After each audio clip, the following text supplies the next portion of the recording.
Իրանյան անտիֆեյկեյը, պարոն նախագահ 2013 թվականի սեպտեմբերի 3-ին անսպասելիորեն հայտարարվեց, որ Հայաստանը պատրաստ է մաս կազմել Մաքսային միությանը։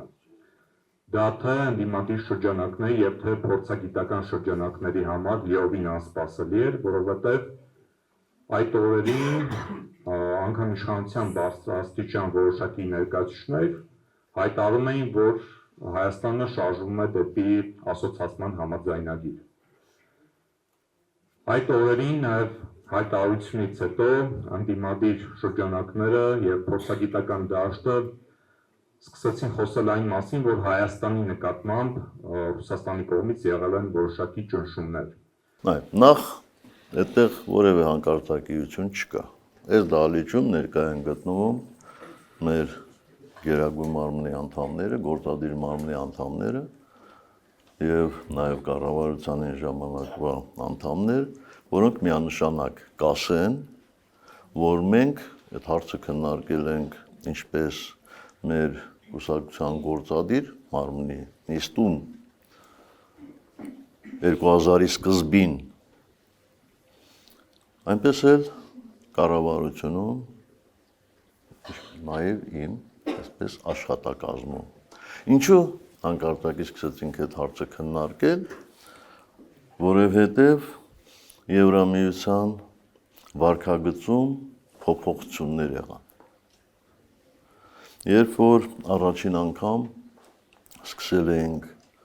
բանակցությունները ասոցացման համաձայնագիր ստորագրելու և այդ հարցով Հայաստան էր ժամանել այն ժամանակվա կոմիսար Եվրամիության Ստեֆան Ֆյուլեն, ես ուղիղ իրեն հարցրել եմ առանց որևէ բանի։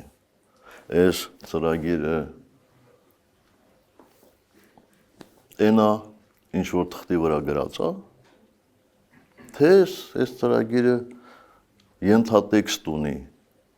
և ուղղված է կոնկրետ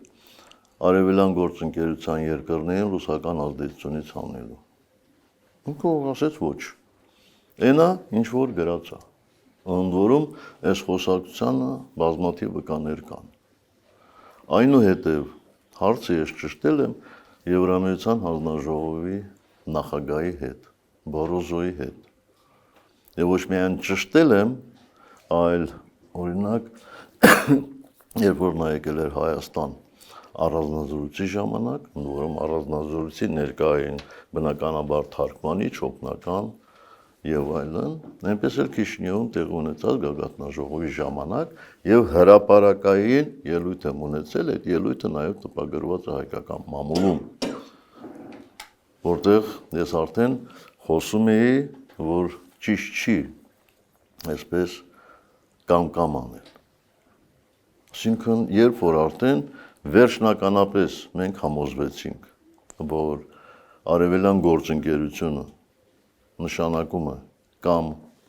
Եվրամիության հետ, կամ Ռուսաստանի հետ, մենք բնականաբար իրենց ասեցինք, որ մենք չենք կարող դա անել, ընդ որում առաջարկեցինք, քանի որ ասոցացման համաձայնագիրը բաղկացած էր երկու մասից,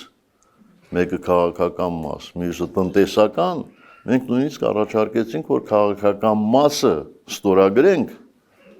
տնտեսականը չստորագրենք, որտեղ տնտեսականը ստորագրելով մենք հակասության մեջ էինք մտնում մեր հիմնական առևտրային գործընկեր Ռուսաստանի Դաշնության հետ։ Եվ արդեն տեսանելի օրինակներ կային, Վրաստանի օրինակը, Մոլդովայի օրինակը եւ այլն, թե ինչի է բերում այդ հակասությունները։ Շատ պարզ։ Մեզ մերժեցին։ Չնայած դրանից 2 թե 3 շաբաթ հետո Ուկրաինայի հետ այդպես արեցին։ Պարզ է, չէ՞, թե մենք ինչու ընտրեցինք այս մեկ։ Բայց ընտրելով Երևասական տնտեսական միություն, մենք չհրաժարվեցինք Եվրամիության հետ աշխատելուց։ Եվ այդ աշխատանքի արդյունքը եղավ ՍԵՊԱ-ն, որտեղ բացի այն բոլոր առավելություններից, շատ հստակ ամրագրված էր Լեռնային Ղարաբաղի խնդրի լուծման համանախագահների ձևակերպումները։ Իսկ դա շատ ավելին էին, քան համանախագահների հայտարարությունները, որտեղ այդ պայմանագիրը պետք է վավերացնեին Եվրամիության անդամ 28 երկրները, այսինքն այդ բոլոր երկրներում դա դառնում էր օրենք։ Շահավետ էր, թե չէ։ Կարծում եմ, որ շատ շահավետ էր։ Ինչ վերաբերում է Եվրասիական տնտեսական միության մեր անդամակցմանը, որևէ պարտադրանք, մի միլիմետր անգամ պարտադրանք չի եղել։ Ավելին, ես 2 տարի խնդրել եմ, առաջարկել եմ Ռուսաստանի Դաշնության ղեկավարությանը, որ մեզ ընդունեն Եվրասիական տնտեսական միություն։ Սկզբից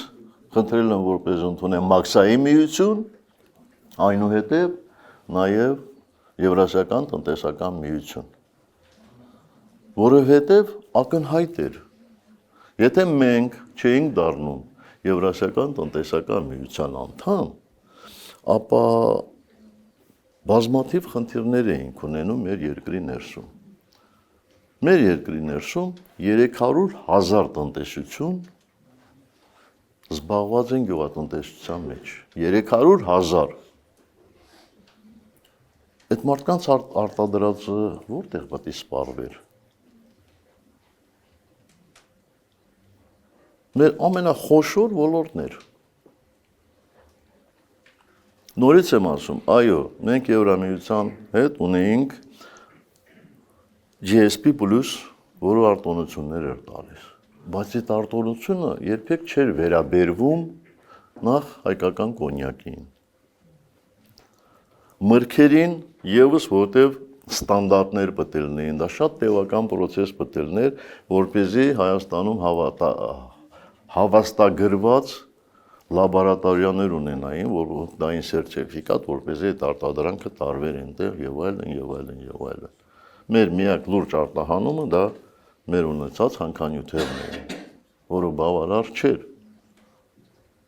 Բացի դրանից կար նաև վառելիքի ներկրման խնդիրներ։ Քիչ առաջ ասեցի, մի բանա, դու գազը ձեռք ես բերում, ենթադրենք $135, թե $250։ Պարզաչի այդ միայն տնտեսական աճի հետ չէր կապված բարենպաստ պայմանների, դա կապված էր նաև քաղաքացիների հետ, չէ, կոմունալ վճարներ եւ այլն։